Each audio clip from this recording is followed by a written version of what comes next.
It felt like victory. 12 days later, there were flags and fireworks over Tehran. The streets were packed with people who believed the worst was over. But they were wrong far beyond the cameras, speeches, and every image being broadcast. Something was already in motion. The war just actually began. Body roll it back to earlier that same week. But this time, no spectators, no speeches, just the intense heat and dead silence over the Gulf of Oman. At exactly 0700 local time, 4 U.S. Navy aircrafts cut northwards through the air. Moving at almost top speed are 2 F-35C Lightnings and 2 E-18G Growlers with call signs Viper 1-4. They keep a clean formation, maintained course, and controlled speed. Beneath them, open water. Ahead of them, something far more important than a symbolic victory. An active ammunition depot buried inland. The U.S. Navy and Air Force has been gathering intelligence and scouting the area. Satellite imagery had shown multiple trucks moving in and out non-stop, crates disappearing, assets being relocated deeper into the country. And that's a big problem, because once those weapons vanish into the mountains, they don't just disappear. They come back moments later, harder to stop, harder to track, and far more dangerous. USA knew that if they wanted to avoid dealing with a far worse challenge, they had to stop those shipments and possibly neutralize the whole operation. So much for a ceasefire. This isn't about sending a message. It's about stopping something before it spreads. So the mission becomes urgent. At 100 kilometers out, Viper 1's left wing tears up in flames. The F-35C's radar warning receiver doesn't just blink, it screams. Before the U.S. pilot could react, a second missile struck his cockpit. Luckily, he had his hands on the eject lever. Seconds later, he is seen landing safely by Viper 2. His falling abandoned aircraft crashed into a nearby mountain and erupted in a ball of fire. That was one down. Viper 2-4 exchanged updates on the missile strikes. It was a hard lock, almost impossible to shake. Bearing at 340. Not a sweeping search radar lazily scanning the sky.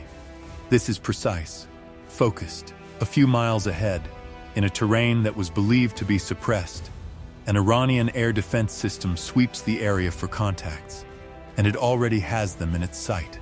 That's the first crack in the total victory parade, because systems that are supposedly offline don't suddenly wake up and start tracking and shooting down incoming jets. Viper 2 calls it out. His voice steady. No panic, just a report, even after almost losing a comrade a few minutes back. This was the job he signed up for.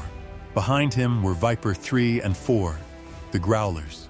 They were supposed to be backup, but now that the lead ship is out, a new formation is required. Where the F-35C Lightning carry bombs, the Growlers carries not just heat-tracking missiles, but also a silent weapon. Anti-air defense jamming systems.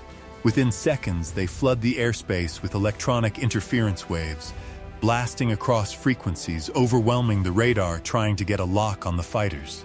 And for a brief moment, it works. The lock breaks. The U.S. Air Force prepares counterattacks. The threat fades. But thousands of feet down below, the operator doesn't back down.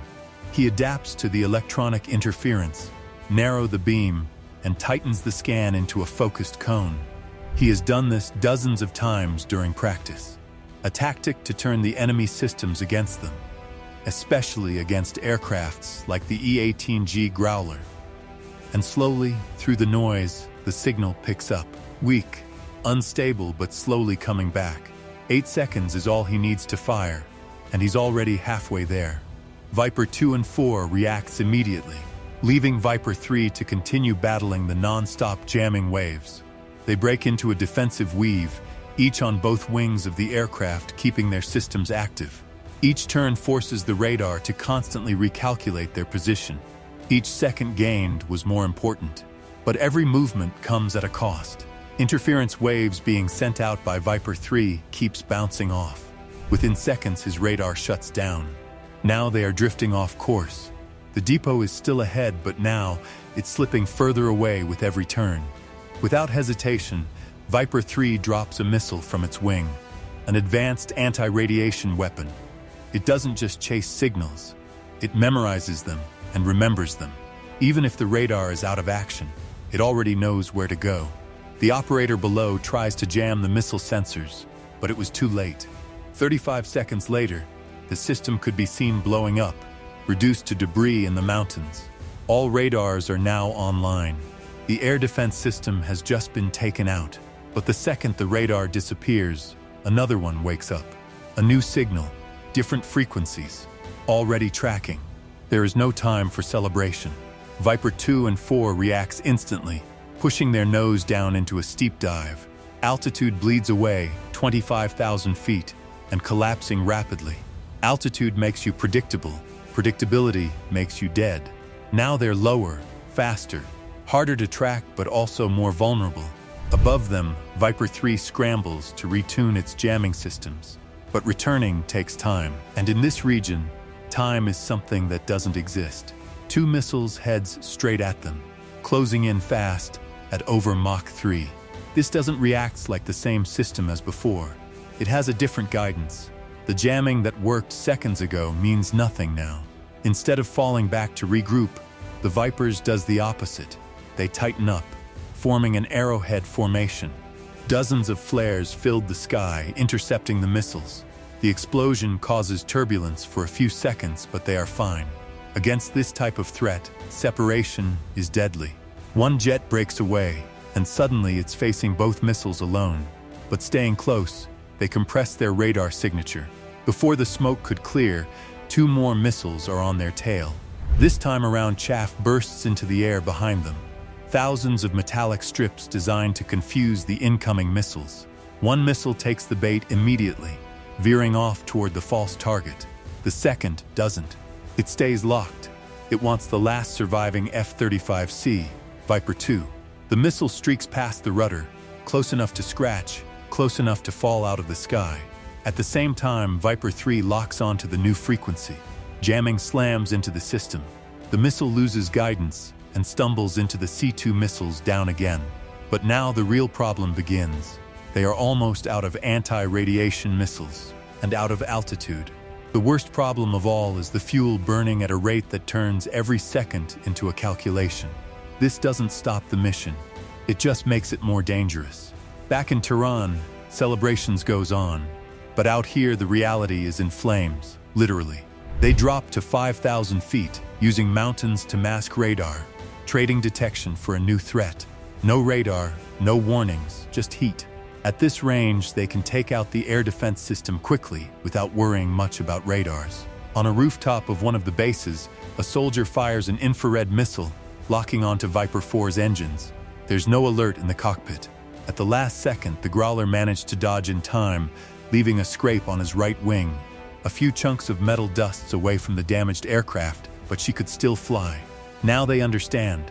The threat isn't just above in the mountains, but also below. 2 more missile launches.